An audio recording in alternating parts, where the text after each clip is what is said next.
Hi,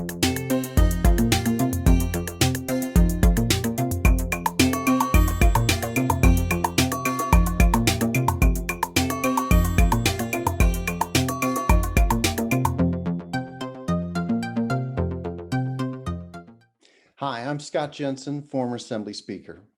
And I'm Chuck Chvala, former Senate Majority Leader. And we're the Insiders. Well, Chuck, it was a big day today. Everyone's been wondering what the governor was going to do with regards to the budget the Republicans sent him, and it turns out he signed it. What do you think? Well, it will be a great reelection budget for the governor. You know, the Republicans, you can tell they're distraught because they say, oh, this isn't his budget. Every budget that the governor signs is the governor's budget, and it is his budget, and it delivers a middle-class tax cuts, more money for education. By the way, the governor supplemented the paltry amount of money that Republicans put toward education with $100 million that he was able to do from federal money.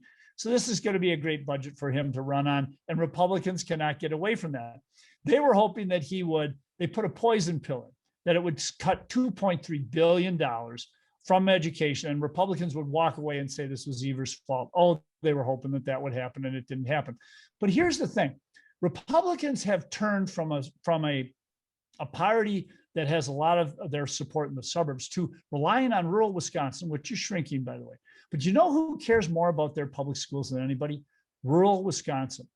And once people figure out that the only money that Republicans put in was for property tax relief and it doesn't go to their schools, at some point, and I think this might be the year, next year during the election, is going to be the year that catches up with Republicans. People who go to those Friday night football games and those Saturday night basketball games and those hockey games across the state and the soccer games in the spring, they are for public schools. And once they figure out that it's only because Governor Evers added an additional $100 million that their schools aren't sucking air, I think this is going to catch up with them.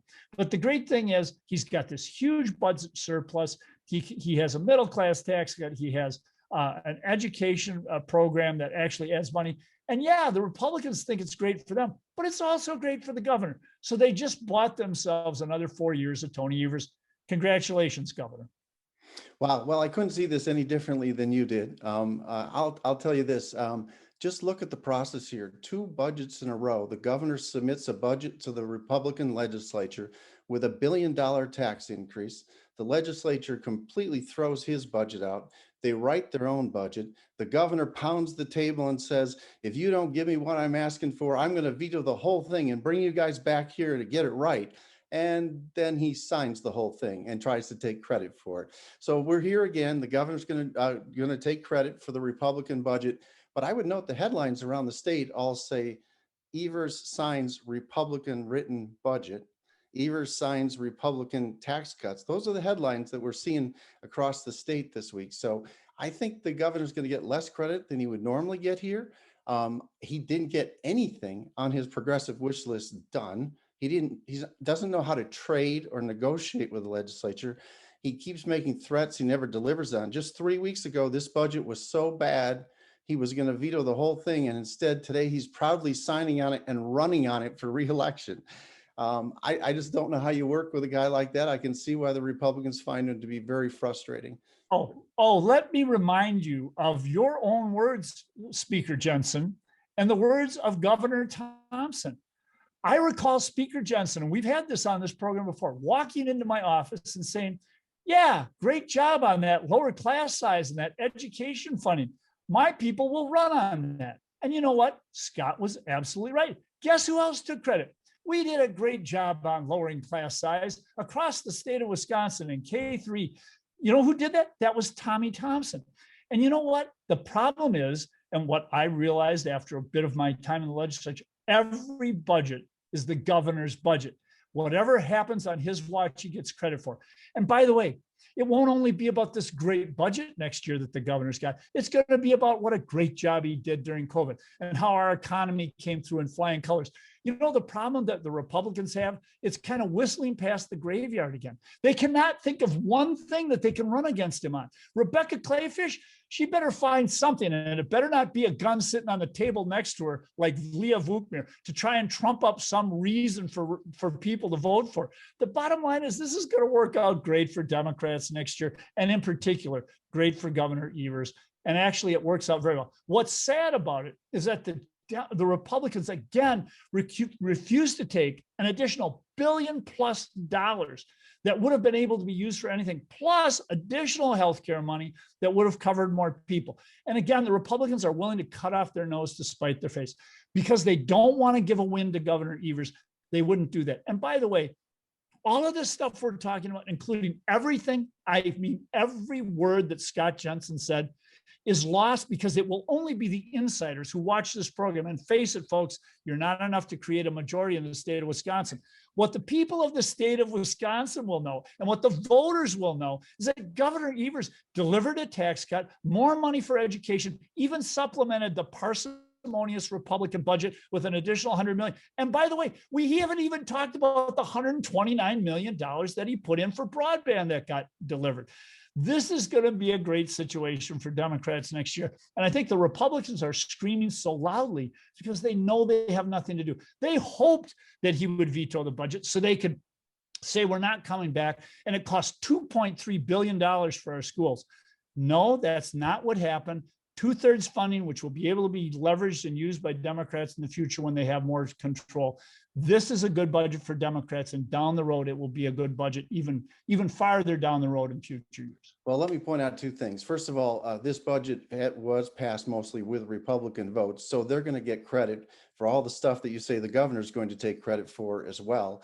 And second of all, I do think some of the Democrats who vote against this budget will have some trouble explaining, while the governor's talking about how wonderful this budget was, for them to say why they voted against it. That my guess is they'll have some trouble defending that. Let me, Scott, we're the insiders. Scott, we're supposed to show people what happens next, not necessarily what happened this week. I'd like to point out, I think the governor did some things in here to set up the next battle.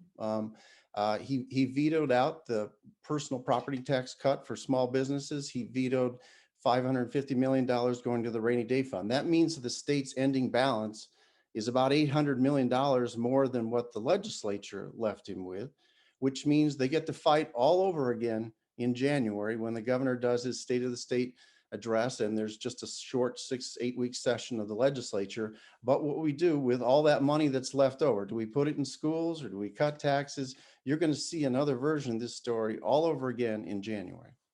And I was talking about the future of the election next year, which is really what the big issue is about. But here's the thing. I'm glad you brought it up, Scott. The governor vetoed an outrageous couple $100 million tax cut for corporations. That's one thing that he did in addition to adding things. And look at the difference between what the Republicans put in that he took out and what he put in that they took out. Governor Evers wanted another $1.5 billion for K-12 education. The Republicans hurt your local schools. The Republicans, on the other hand, wanted a huge tax cut for business. And the governor just said, no, we're not going to drive up your property taxes. We're not going to give business yet one more tax cut. I like the dynamics of what changed between the Republican version and the Democratic version of the budget. That's all well and good. But by the way, let me hearken back to the current federal judge, who was approved by a Republican U.S. Senate, by the way, Lynn Edelman, who told me long ago, and it was absolutely true, that the budget votes really didn't matter politically for legislators. You know why? Because he said there's always plenty of reasons why you voted for it, and there are more than plenty of reasons why you voted against it. So the bottom line is it will not affect people one way or the other in the legislature because they have lots of reasons why they voted for it or why they voted against it. So I don't see that happen. I see this as good. You know, the bottom line here, let's take the bottom line. The bottom line is Wisconsin government in great shape, tax cuts, more money for schools. That's all. The economy is good. We're coming out of COVID. That kind of good news bodes well for Governor Evers, who's in power. And what it also bodes well for is Democrats nationally. I like the dynamics of where we are as a country and where we are as a state economically. And I also like what this budget does in setting that kind of dynamic for next year. Well, it sounds like both sides are claiming victory here. Perhaps it was actually the people of Wisconsin who won. We'll see you next week. I hope so. See you next time.